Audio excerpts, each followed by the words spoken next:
Hey everyone, and welcome back to the next chapter of our Pulley project series, where we look at creating a drawing set, technical drawing set, to communicate the assembly and design of the parts that we've created in our Pulley project. Technical drawings are something that doesn't really get spoken about that much in classes, videos that I've seen.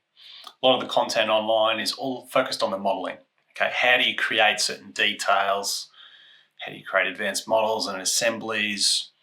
But no one really talks that much about what you do once you've finished the model. And that is where technical drawings have a real importance in a product designer's arsenal. Essentially, if you are able to create a beautiful design, something very detailed, very complicated, but you aren't able to communicate that to either your customer, your clients, or the supplier, manufacturers, tool makers, you're never going to be able to actually realize your designs.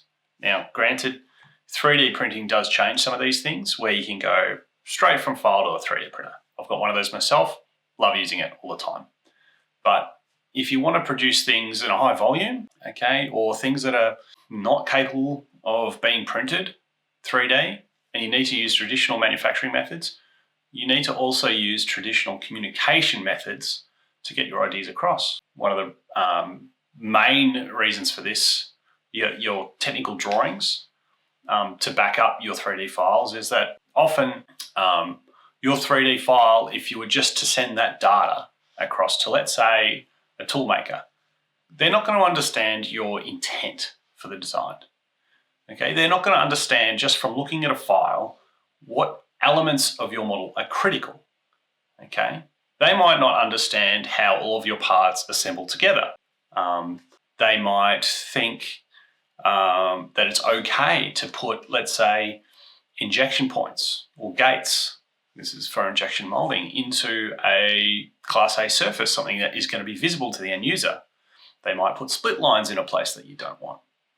So there's all these factors that go into creating a well-detailed and executed product that without that extra level of communication and level of effort, you're not going to meet the level that you're trying to achieve. So this project, just like the first Pulley project, taught to students at RMIT University in their first and second year of CAD, industrial design. This project was there to give their students tools to take the models that they've created and learn how to put them onto 2D drawings. Okay, be able to print them out, work with them in a workshop. One of the stages of this project was actually converting some of these parts into things that we could laser cut and CNC, as you might have seen in this sample sitting behind me here. All right, so we will look at elements of that along this project.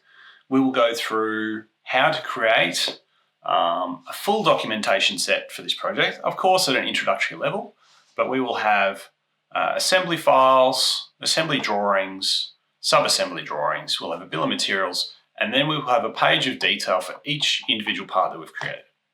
Okay, so please hang around. Look out for the next videos. Keep an eye out for the series of videos that we release. They'll all be in a playlist that continues on from the existing Pulley project. So once you have done that modeling project, if you'd like to learn about the technical drawing side, you'll be able to follow along, and there'll be reference documentation available in the Google Drive link in the description below. So stay tuned, and I'll see you in the rest of the course.